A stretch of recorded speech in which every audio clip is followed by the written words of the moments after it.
Hello, everybody. Welcome to AWS reInvent 2021. Australia and New Zealand responds or reacts, or whatever you want to say, to being at reInvent. We are a collection of AWS heroes over here in Australia, and we haven't been able to go to reInvent. So we just want to tell you what that's all about, but also talk about some of the services. How about we go around and introduce ourselves? I'll hand over to the side there. Ian, you go, and then we'll go all the way around. Hi everyone, my name is Mckay. I'm an AWS Community Hero and Partner Network Ambassador. I work for an Australian consultancy called Kablamo, and I love everything to do with AWS. The announcements are really interesting this year. Looking forward to talk about it. Pete, why don't you take us away? Absolutely, thanks Ian. I'm an AWS serverless hero. I run serverless and data engineering meetups and have my own little company called Cloud Shuttle. Being super impressed with all of the serverless data engineering announcements at reInvent this year, so can't wait to dive into them in a second. But in the meantime, over to you, Gus. Hi, my name is Gus, short name from Akusinus01, and I'm a machine learning hero, and I work for Castles and as a head of AI and ML. But as the name implies, I'm like a super fan of ML or AI related, so I'm super excited with all this AI ML announcement from reInvent, and looking forward to discuss it right here. Off to you, Nathan. Hey, Nathan Glover. I'm a AWS IoT hero. So I've been following very closely this year because there's been a few different IoT launches. I work for a company called First Mode here in Australia, and really excited to talk about stuff today. IoT was that thing that they're putting it in front of everything, right? Exactly, so everything's IoT this year. No longer are we cooler with IoT. Yeah, oh sure. But where's blockchain gone? Can't we have blockchain for everything? All right. So look, a bit very briefly, I suppose it's just be interesting to sort of get your take on what it's like to be at reInvent this year. I've taken a slightly different approach to some, I imagine, because I've just kind of gone all in. I've watched both the morning keynotes live so far, which I'm kind of regretting now because I got up at 2:30 this morning, and I'm looking forward to going to sleep soon. I've tried to sort of keep an eye on what Vegas time is and what Vegas is doing. Has anybody else managed to sort of take time away from their day-to-day to sort of dive into reInvent? Be catching it up. Not as eager as you, though. We're not waking up at that time. I watched the keynote for Adam Selipsky, and I've caught up on all the announcements. There's like you've gone above and beyond for us, Mike. Well, I thank you for saying so, but it is probably fair to say, isn't it? They do rebroadcast the keynotes later on in the day, so it's not necessary what I'm doing. I'm just too excited. It's like Christmas. I'm too excited. Peter, are you finding any time away from the desk? Well, watching it at the desk, but generally, just sort of consuming it on demand and catching the repeats and stuff like that. It is a bit of a challenge, isn't it? Sort of carving out the time during the day when you're working and stuff like that to actually watch some of the sessions live, but really enjoyed a few of the on-demand sessions, as well as, I guess, just watching the AWS news blog and seeing all the announcements flow through. It's been really fascinating to see sort of some of the big ones come out. So it's been good. Awesome. So I'm just responding to someone else that might join us in a moment. Nathan, so we have a time zone issue, right? We have a time zone issue because obviously we are down the wrong side. But you have a double time zone issue, right? Because you're way the wrong side of Australia. Is that fair to say? I think it is. Sort of. It sometimes works out. So like if I stay up really late, like 1, 2 a.m., I can actually catch like the keynotes.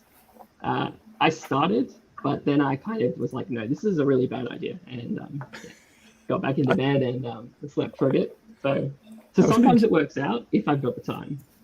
Yeah, no, I think you're right. So it's probably worth pointing out as well, for anybody who doesn't know, that obviously the main reason we're not there is because generally speaking, the country's in kind of a lockdown and we can't fly out of the country. I guess, can you guys fly? Can anybody fly actually now?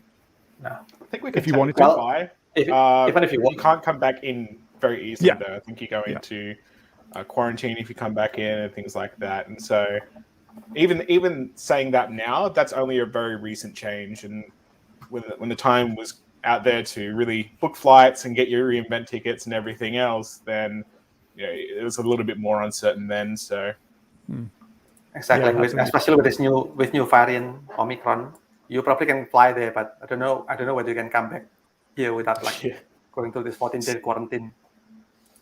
So how relieved would AWS marketing be that they didn't end up having this sort of major virus strain being Lambda?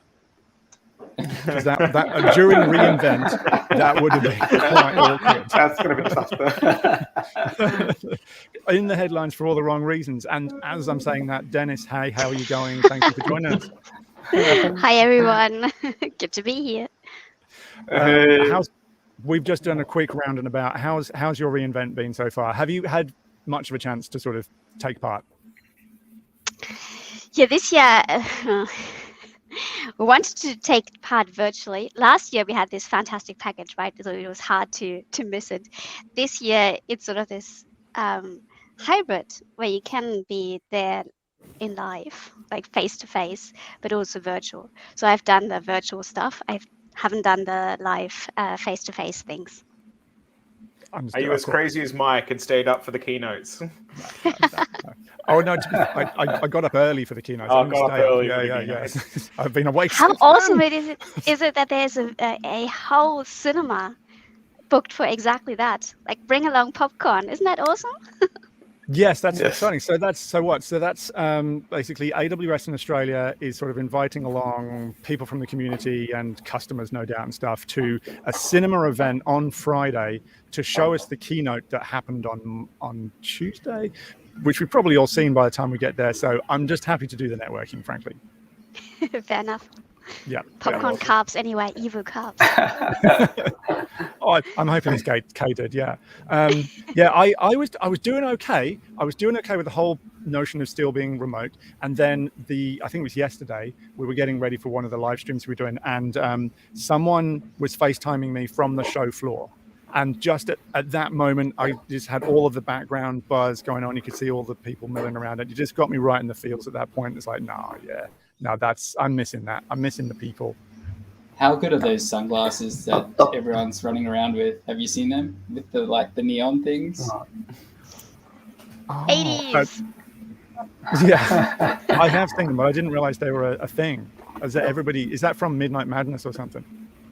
Must be. Let's find a photo of it during the show. We need to get. Please feel free to share your screen. It's very difficult for me to do that. Whilst it might look like I'm in my regular office, I am lacking some of the things like multiple monitors.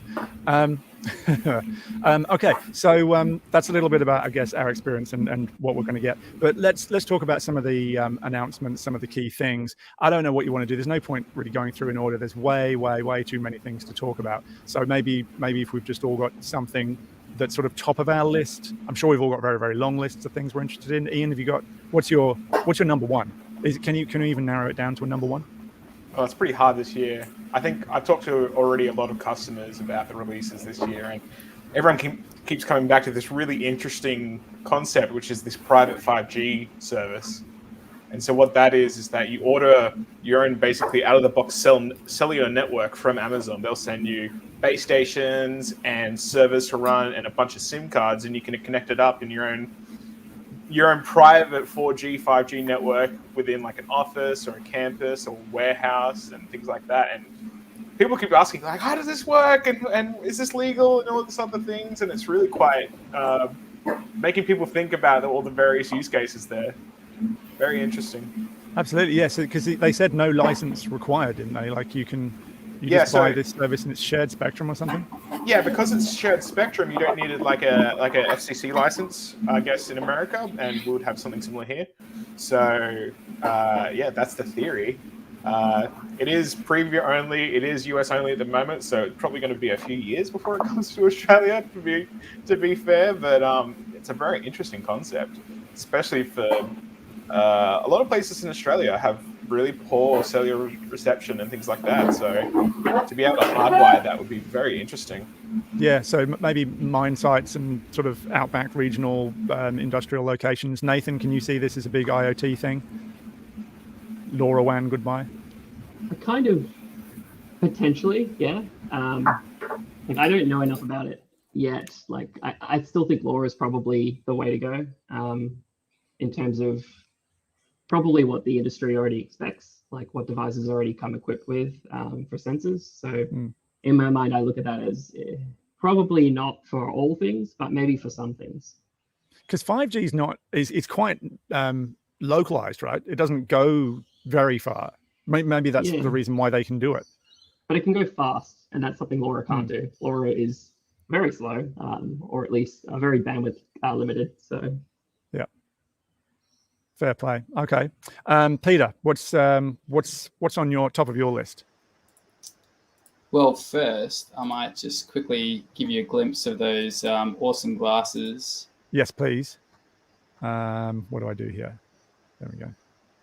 There we go. That's Carissa Wood. I think she's the global head of AWS developer communities. So she's always really super helpful with, I guess, everything to do with, sort of AWS community outreach. But look at those glasses. They're amazing, aren't they? They are. They are Tron-like in nature, which obviously speaks very closely to me. I like that. Awesome. Yeah, so what I got out of reInvent this year is that there's a lot of AWS serverless like data engineering announcements. So I guess we've got sort of Kinesis on demand, which kind of has had a mixed reception. Serverless MSK, you've got serverless Redshift, serverless EMR. So you can do a lot more data engineering these days, without really needing to, manage, or like without sort of the massive always on cost overhead, I guess. Then I guess the subtext to it with some of these announcements is, especially on the Kinesis on demand and serverless MSK, which is, I guess, Kafka, AWS managed Kafka, is where would you use sort of EventBridge versus sort of Kinesis on demand versus serverless MSK, because I guess you've got all of these amazing filtering rules on EventBridge, and then I guess like now Lambda can be an event source for MSK and Kinesis, and it's got, and Lambda's just released this event filtering capability. So there's a lot going on in that space, but it's I've been super impressed by some of the announcements. Never be it said that AWS will ever consolidate down and simplify things. They're just going to give more options to do the same things that you could do before, potentially. I'm interested in the notion of some of these serverless services. I mean, on the face of it, serverless EMR, and you think, okay, that's great, because if I don't really have much use for EMR, but if you don't have much use for EMR, should you be using EMR? What am I hitting the wrong thing there? So instead, perhaps go for it. It still takes a while to spin up the Elastic MapReduce server, and it's like we are exactly in that bracket where we have one big analysis that we want to run, and therefore we sit there for 15 minutes. Okay, maybe that's a little bit too much, but it feels like 15 minutes, for the whole thing to spin up and then finally to actually run. Whereas all you want to do is to do this, kick off this quick run and then drink your cup of coffee and come back 2 hours later. And you don't want to sit there for 15 minutes waiting for it. So I think in that scenario where you have the whole thing packaged up and you spin it up and you just feed in parameters at the beginning that you want to run on the Elastic MapReduce, that's sort of the use case that I cherish. Yeah, for sure. No, cool. Well, while we're with you, Dennis, what's top of your list? Well, I like that it's now integrated with SageMaker, right? The Elastic MapReduce integrated with SageMaker from a data perspective. That feeds right into it, because now we can run, as I said, multiple runs with multiple parameters just to scan this whole feature space. So for us, we have an implementation of random forest on Elastic MapReduce, and therefore with random forest, you don't have as many parameters as you would have with deep neural network, say, but there's still a lot of hyperparameters around mtry and the number of trees, and how often, how deep you want to have the tree, and so on. So either making an educated guess or testing it brute force. I prefer the testing brute force, and with SageMaker, you now can manage that in a beautiful environment. Nice. So this is it anything more than EMR is now controllable through Studio, or are there sort of underlying SDKs to help SageMaker directly talk to EMR that I haven't seen yet because it's only been a few hours? Yeah, same. I don't know, but I would imagine that there's a little bit more, because I mean, before you could theoretically do that already. Yeah, right? Yeah, I suppose so. Yes, you could. So I had a quick look in Studio. Do you use Studio much in your workflow? We don't, because it's a little bit too expensive for the use cases that we had in the past. But now that we can link it in directly with Elastic MapReduce, maybe the dollar on that is worth spent, because we don't have to muddle around and it's everything beautifully laid out. That is worth something. Single sign-on, straight into Studio. Don't have to deal with the rest of AWS necessarily. Exactly. Yes. Comes back to serverless. Well, yes. No, I quite like the way that Studio works, and you sort of disconnecting the GUI environment from the compute and stuff. But I don't want to turn the whole thing into a machine learning conversation. Well, I do, but I'm not going to turn the whole thing into a machine learning conversation. So, having said that, Gus, what's on the top of your list? Why not Pete? Why not Mike? I'm just kidding. So yeah, well, a lot of announcement that I'm very excited the most is all around SageMaker. Yeah. So the 3 in my list, if I got to just choose one, it will be the. Hang on, is he allowed 3? Okay, fine. Go on. Yes, I'm trying to push your button. So the first one I like the most is actually SageMaker serverless inference, again serverless, right? And that's totally awesome. And also the SageMaker inference recommendation and the training compiler. Yeah. So if I go back to the top one, why I like it the most, the serverless inference, because until today, it's like a deploying SageMaker endpoint actually pain in the bum in a way that actually when you try to actually maximize utilization, it's really hard, because one container can only be deployed into one endpoint, right? So if the traffic is not that high, you're actually paying 24/7 on the endpoint, right? Then they start introducing the multiple model and the multiple container in a single endpoint. Even though with that, deploying multiple container in one endpoint is actually also very hard too, because now you need to decide which container you need to bundle together into which endpoint, right? So it becomes like you are doing the job of ECS cluster, right? So actually doing this automatically behind the scene. You like building this ECS cluster. So with this serverless approach, this is actually perfect for something that you do not require a lot of traffic, right? So you can just pay on demand. Yeah, I know there are a few catch. I saw that a few catch you cannot run more than 50 concurrency. Yeah, but I think at 75% of the use case, you will in our use case will not go beyond 50 concurrency. But you got to be careful if you go beyond that. Yeah, there is a limit. But it's still in preview. I'm very sure this will be rectified soon after preview. Yeah, see what the. Yes, go Mike. Sorry. Yeah. I was going to say, see how it goes. I mean, like I said, it's in preview. If you want to scale above 50 concurrent, then maybe it's not the solution for you. But it certainly gets you started. I know that my use case is probably a little bit different as well, but I spin up endpoints fairly frequently, use them for a couple of minutes, and then tear them down again, because I can't keep them running, because I'm the only person that uses them and I do other things in my life. So I really like the idea of having it. And I like how the previous solution to this, for me anyway, would have been to have a Lambda container and sort of try to force it that way. But this is now inside of the SageMaker family. So it feels better to me. I like that. Yes, a lot better. And and the training compiler, definitely, that's also awesome too. Like you all realize that actually now the AWS, NVIDIA, the AMD, they all releasing a new GPU machine every quarter, right? And optimizing on specific GPU is actually a pain in the bum. It's a lot of work there, right? So by having the library like a SageMaker to actually optimize your training pipeline automatically, towards specific GPU, that's actually really, really helpful. Yeah, cannot wait to actually try it. I haven't actually tried myself, but yeah, that's going to be the first thing to try for me in the next few weeks. So this is optimizing your training pipeline, because we could recompile our models with Neo for destinations before, but this is working on the training side, optimizing training. Exactly. Yes. Yeah. Yeah. Very nice. Yes.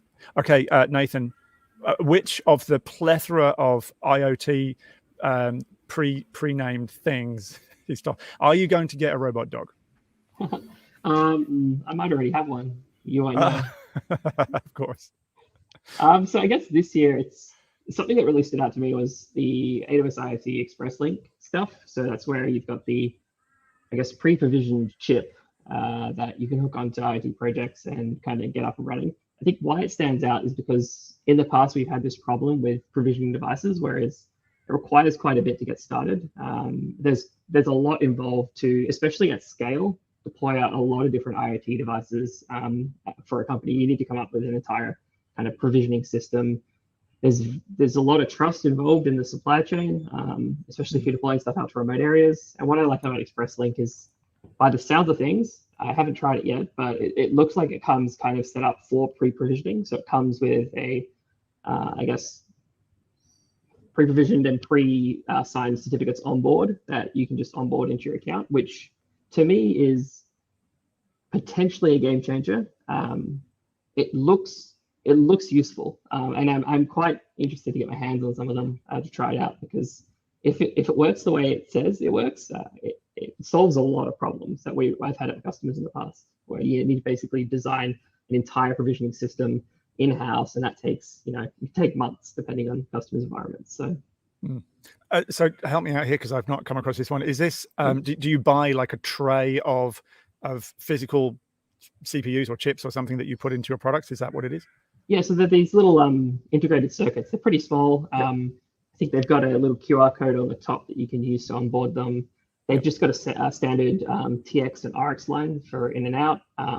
You hook that up to whatever sensors you're working with, stream data across those lines, and they get sent up. So they're set up to be fairly limited and fairly, it's quite an opinionated platform, it looks like, which is good. A lot of times that's what you want. So I'm optimistic. I'm very keen to get my hands on them.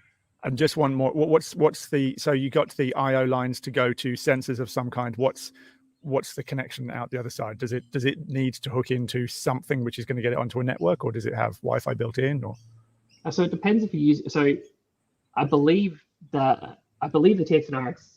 Sorry, this is where I need to actually do a little bit. And that's absolutely fine. I mean, please give me in-depth knowledge on everything that was announced 5 minutes ago. Yeah. I think the platforms that it come with. So they've got a cellular platform. So they've kind of come up with a few vendors that they're working with. I think uBlocks, Expressive. Can't remember the last one, but there's a cellular option and a Wi-Fi option that you're supposed to hook onto. So again, I'm going to order some because they say they're available now. So hopefully in a few weeks I'll be able to do a more in-depth analysis of this stuff. But I'm quite excited. Yeah, well, I like that kind of stuff, so I'm definitely keen to loop back with you when you've got some. We can poke them and do some stuff with it.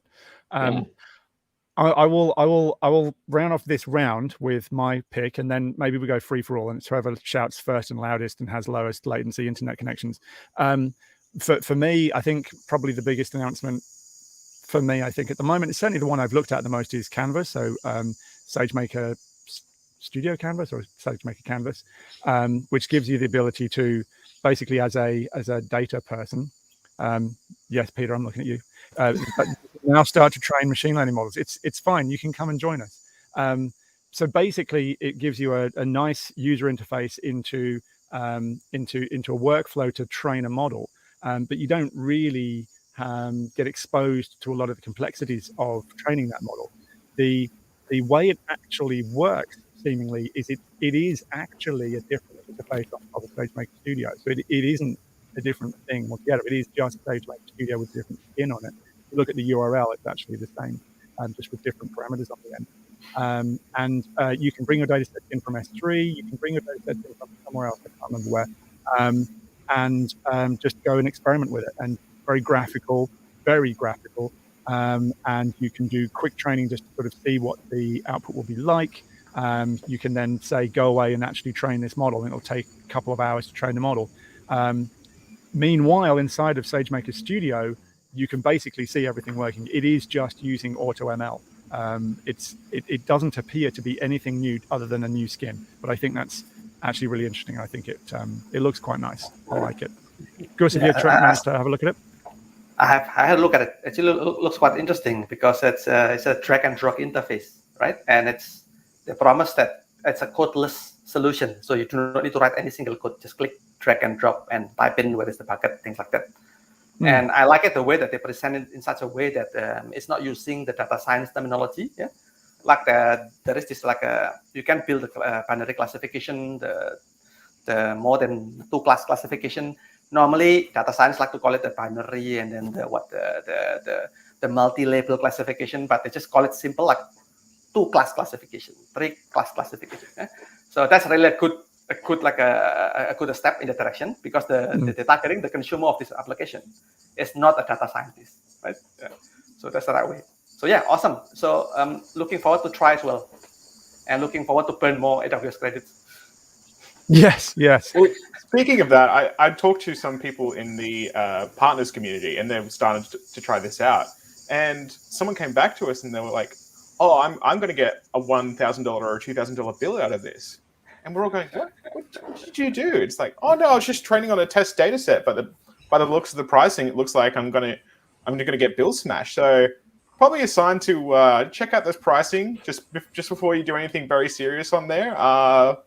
There might be some issues there. So yes, it's a good point. And actually, I'm also going to throw in this one as well. If you are lucky enough to have credits from AWS, very often they'll come with a big long list of what's covered, and very often new things.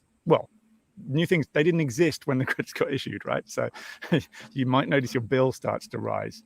I certainly have. Yeah, with that, yeah, I'm not sure if behind the scene that person actually doing just the AutoML. So basically hyperparameter tuning automatically train like 20 different models at one time.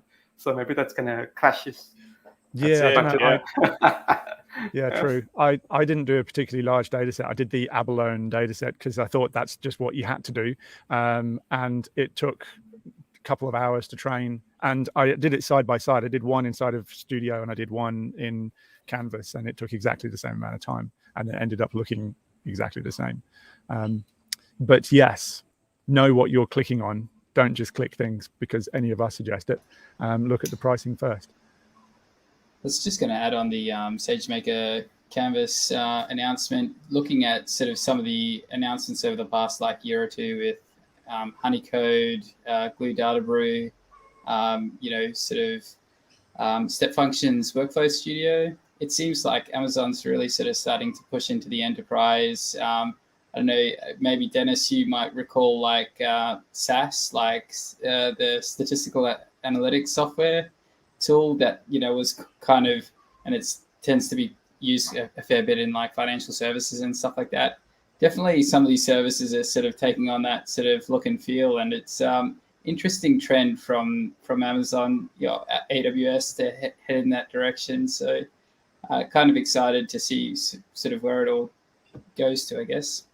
Sure, replacing Tableau. And he might have some knowledge of that. He might have just a keen interest. Yes.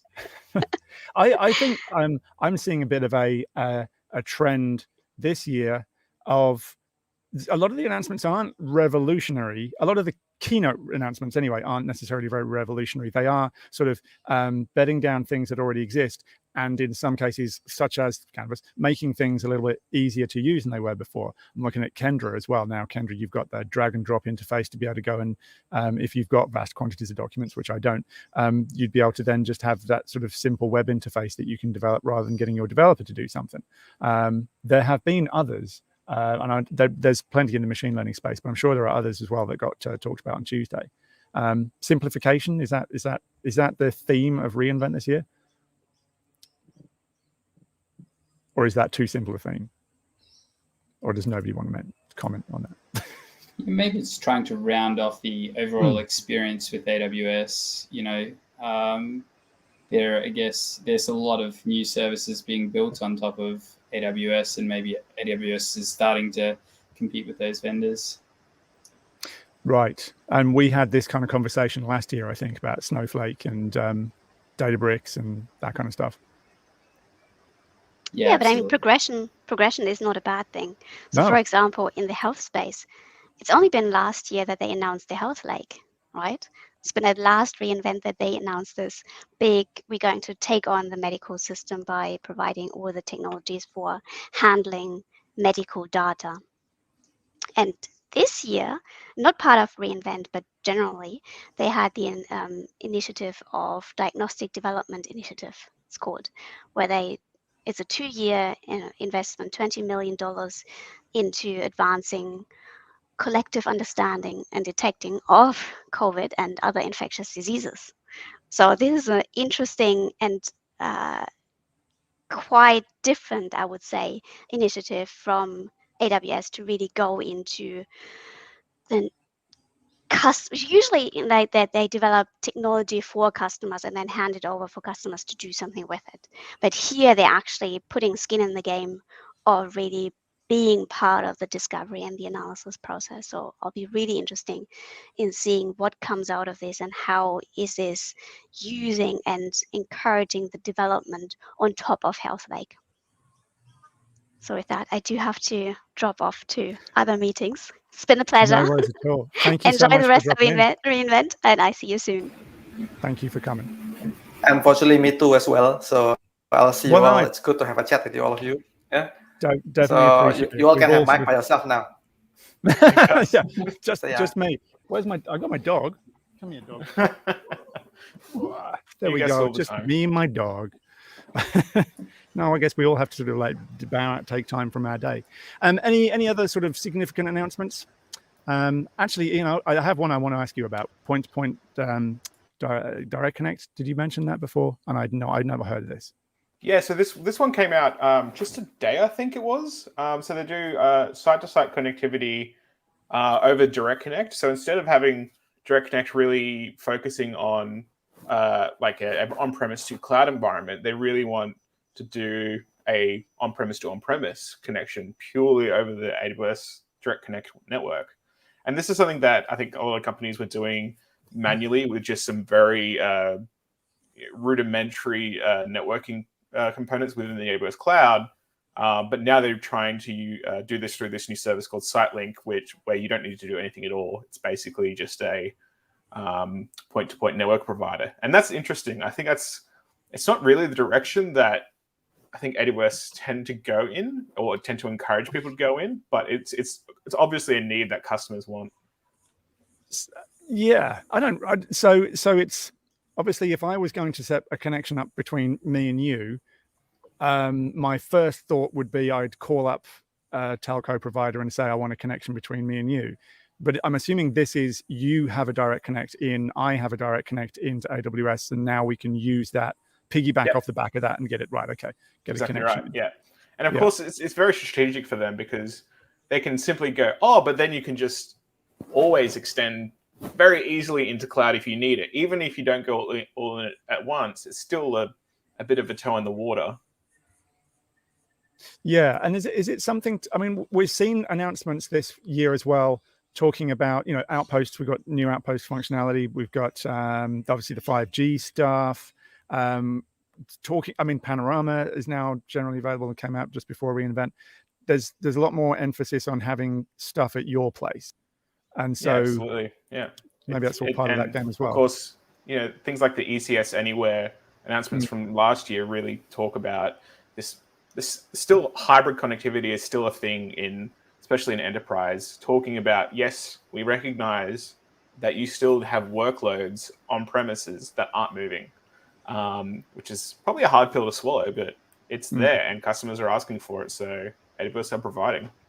You got your COBOL mainframe that you can now migrate into the cloud in Java Lambda functions. That's what I heard in the keynote. Tell me he said something else. Yeah, that was it. It's Mainframe Modernization is the new service. The way this kind of works is that they spin up a server with this service called Micro Focus, and they front that with AppSync, AppStream. And this is a way to analyze existing COBOL or PL1 apps and either emulate that in the cloud as like a mainframe emulator, or to just convert that from as in like a COBOL to Java code migration tool and then split that out into microservices, because they recognize that both approaches are equally valid, so they kind of solve for both. This one's one of those ones that was the only one in the keynote that I over the live stream I heard a visible ooh from the crowd. Like, it was very wild. Sure. I mean, just the notion of like this massive COBOL mainframe going to a Lambda function, I mean, obviously it'll be a series of Lambda functions, but it doesn't compute in my head. But then I'm not a mainframe person. It just sounds way more complicated than that, really. But hey, who knows? Anybody else? Peter, Nathan, got a couple of other bits and Well, of pieces course, before we wrap up? compute in the home and sort of getting devices. The new 1 unit outpost. Anyone shelling out 20 or 30 grand to get one of those bad boys in your home server rack? I'll happily beta test it for them.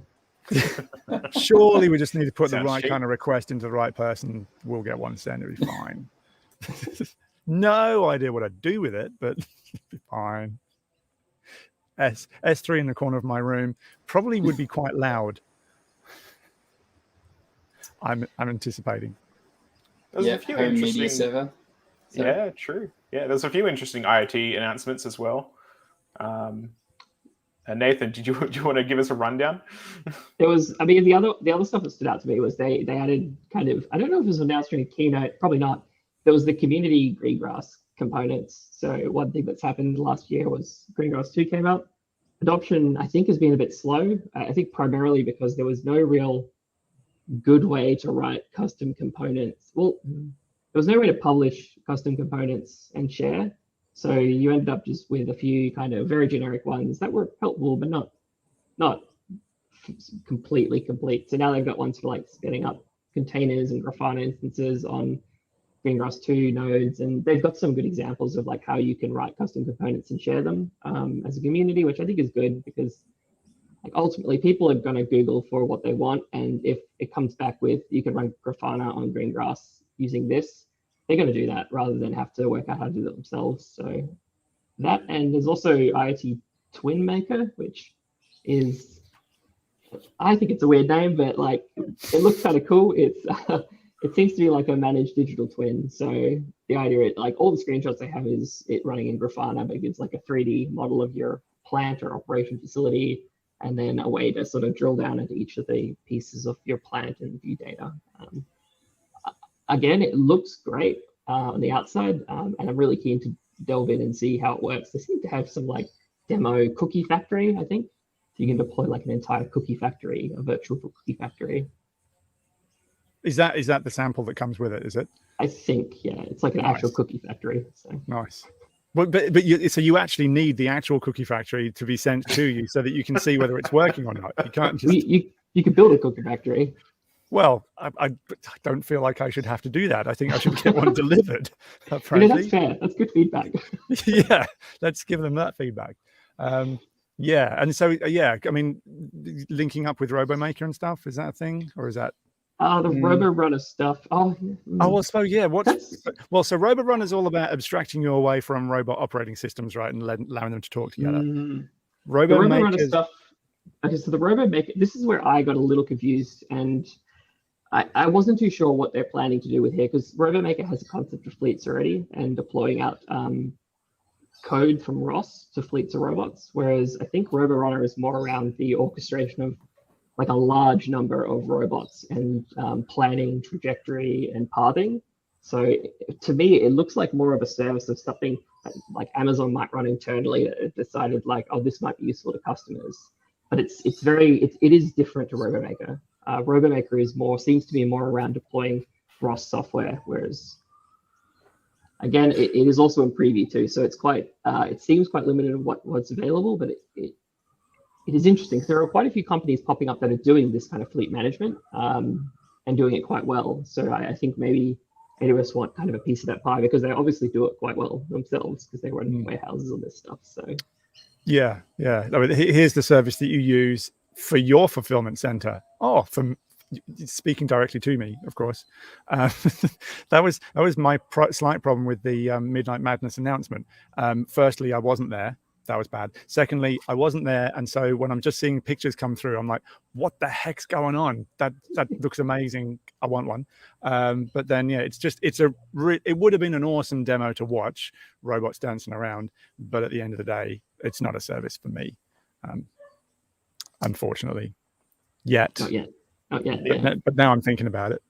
And the other one was FleetWise. So this is like your telemetry for a fleet of ground vehicles. So if you have a fleet of like trucks or company vehicles and things like that, I think the way this works is that you connect it to your car's ODB port, and it'll send telemetry on your braking action or your maintenance and upcoming maintenance, or just generally tracking your own employees, I would guess, for this. So that's also an interesting, very specific focus for them, I think.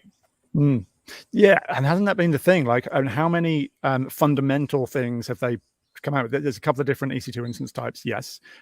Things that we knew were going to coming anyway, like inferential was talked about like last year. Nothing happened. Oh, now you can get one in preview maybe. But like low-level things, we haven't really seen anything major in low level from AWS for ages, or have we? I can't remember the last. When was the last thing that was like a Lambda announcement? Are we done? Would you count SageMaker and the fleet of SageMaker as that almost? Sorry, SageMaker when it was launched as SageMaker. When it was launched, yeah. I guess probably the most recent one in my head. I have problems with SageMaker from that point of view because it is itself not a service. I don't call it a service. It's a massive collection of lots of things, and so it just gets really confusing. So yeah, it's really like a bracket when then things get thrown inside. But yeah, that was a big thing. And I think SageMaker Studio maybe, which is now a couple of years ago, 2019 I think it was. Yeah. Oh no, hang on, might have even been before. No, it's 2019. That was something big in that space, I suppose. But it's still quite niche, I suppose. It's not. I think EventBridge was really big. Oh yeah.